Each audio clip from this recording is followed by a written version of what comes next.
What if I told you India's exports to the US just jumped for the first time in 5 months, even though heavy Trump-era tariffs are still in place?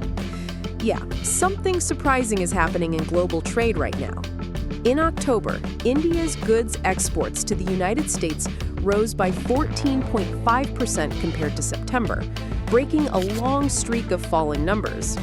This comeback happened even though Washington has kept 50% tariffs on Indian products, including a 25% penalty linked to India's purchases of Russian oil.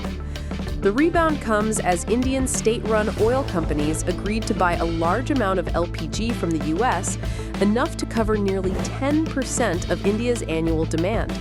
At the same time, Donald Trump has exempted several Indian farm products from reciprocal tariffs, giving exporters some breathing room.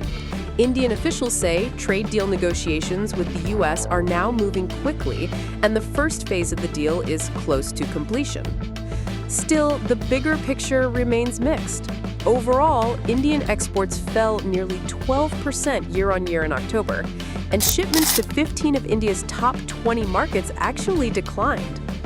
Despite the recent boost, exports to the U.S. have dropped 28% between May and October, wiping out billions of dollars in value.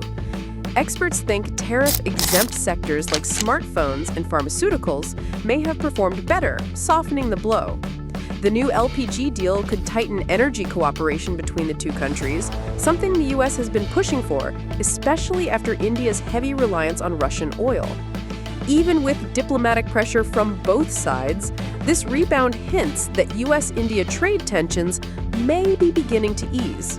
What do you think? Is this a real turning point in U.S.-India trade, or just a temporary bounce? Share your thoughts below, and I'll catch you in the next one.